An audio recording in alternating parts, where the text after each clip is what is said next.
Okay, so today I am doing a video where I'm going to be talking about some of the worst sequels in books. This is not going to be going through all of the series that I've read and the worst book in the series. I did that video. It's right there. But today we're just going to be talking about some of the worst sequels that I have read. I saw this video originally done by my friend Teresa over at Ivy Muse. I'm going to link her channel in the description. Please go check her out. She does amazing reviews. She's super thorough, really great at articulating why she did or didn't like something. She's pretty critical. She reads a lot of books that are really popular on BookTube, and then a ton of books that you won't have heard of if you weren't watching Teresa's channel. So please go check her out. She's a really great creator, really, really skilled reviewer, and I stole this video idea from her, so, you know, give her some love.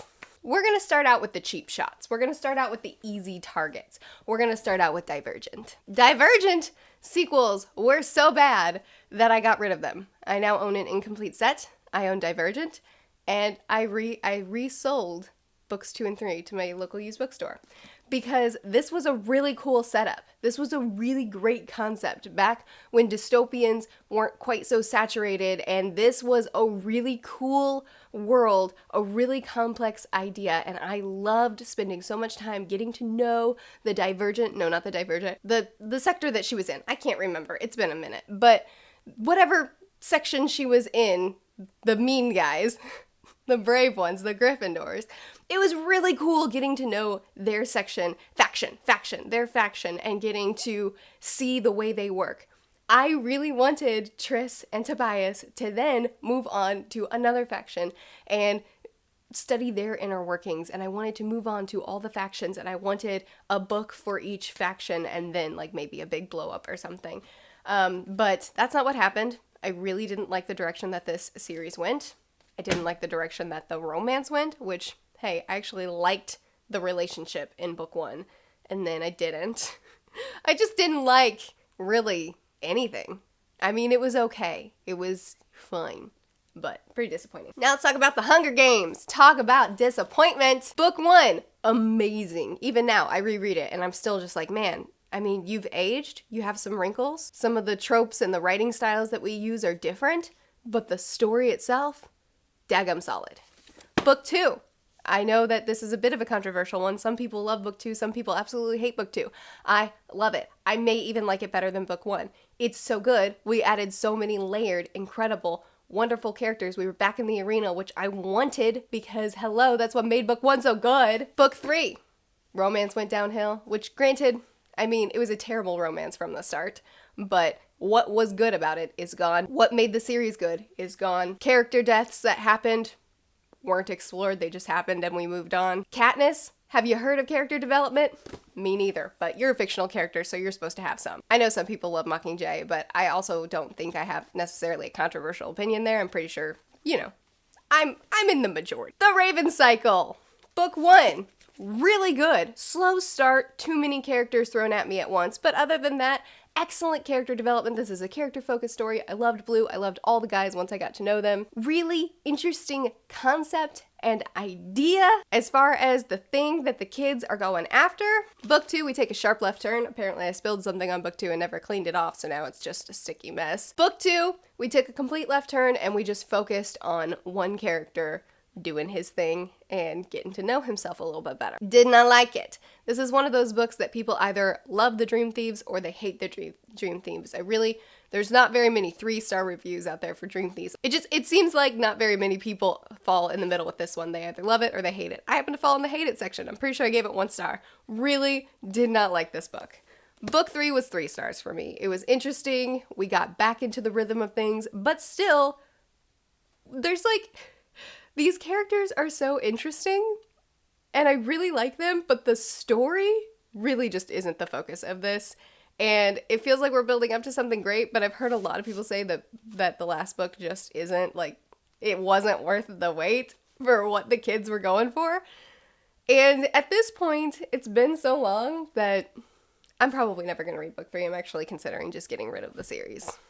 Book 4. Probably never going to read book 4. Next, let's talk about another series that had a great start that I really thought was going to be one of my new favorite series. We've got The Giver, which was incredible. It's like a dystopia, utopia. They're basically the same thing, because what book actually stays a utopia? That would be boring. Anyway, this is a book that explores what society would be like with some extreme regulations. And of course, a corrupt government, because what dystopian doesn't have a corrupt government? I thought this was really well done. These characters were really interesting. The roles that they played on society was really fascinating. And just just everything about this book, I really, really loved. Book 2, also really loved. This is a companion.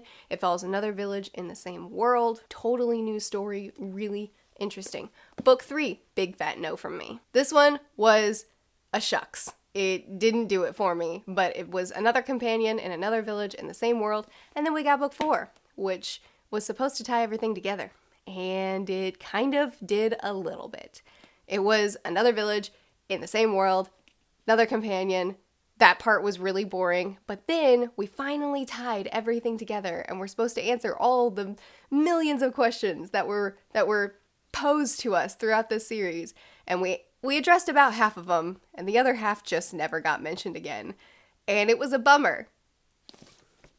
And I'm still sad about it. The Selection Series. This is a series that I used to love a whole lot. I've reread it not that long ago, and it's just not the series for me anymore. But man, did I love it years ago. And it's solid. I mean, it's not... It's like one of those things where it's like a bag of chips. Like, you keep eating it because it's so addictive, but it's not really good for you. It's basically The Bachelor set in royalty. That's what it is. It's fun. It's a fun read. Also, The Elite happened, and then it wasn't fun. The Elite was a big bummer. It really could have just not happened. We could have made this a duology, and we all would have been better for it. The One was a pretty good ending. Pretty happy with it. I just remembered one that's horrible. I don't own this series, so I forgot about it, but Vicious by V.E. Schwab. I think I gave this book like 4.5 stars. It was a great book. I really enjoyed it. Book 2. Man, big bummer. Big fat bummer. Our main characters took a side seat and they just spun their wheels and did the exact same things they did in book 1 and made no progress whatsoever. We got some new characters that were put on display that seemed like they could have been cool, but weren't. Ended up just doing nothing, and then real disappointing ending to that book. It honestly felt like the book's purpose was to hype us for book 3. It didn't feel like it was worth anything to me. And then, come to find out, V.E. Schwab isn't even sure if she's gonna write a book 3. Book 2 may just be the ending, which if it is, worst ending to a duology ever. Alright, let's just finish this video with the one that we're all expecting and anticipating and waiting for. Name of the Wind, 5-star book. Loved it so much. It was something really unique that I had never seen done before. It was smart, it was fun, it was the beginnings of what could have been one of my new favorite series. And then A Wise Man's Fear happened, and it was a bummer. I have reviews for both of these books. I'll link them in the description if you care and you haven't seen them yet. A Wise Man's Fear started off having me believing that we were going on the same track as book 1 and we were actually going to make progress and move forward. But then we went on a million side tangents. Some of them were interesting, some of them were horrible. We barely expanded on the world, we barely expanded on the magic system. Some of the things that I griped about in book 1 that were just minor, I wish it was done a little bit different, were like on display in book 2. And all the questions we had in book 1, not a single one was answered. We just added to the questions, and then book 2 ended in the exact same place that book 1 ended. And it's like, why are we here? What did we do?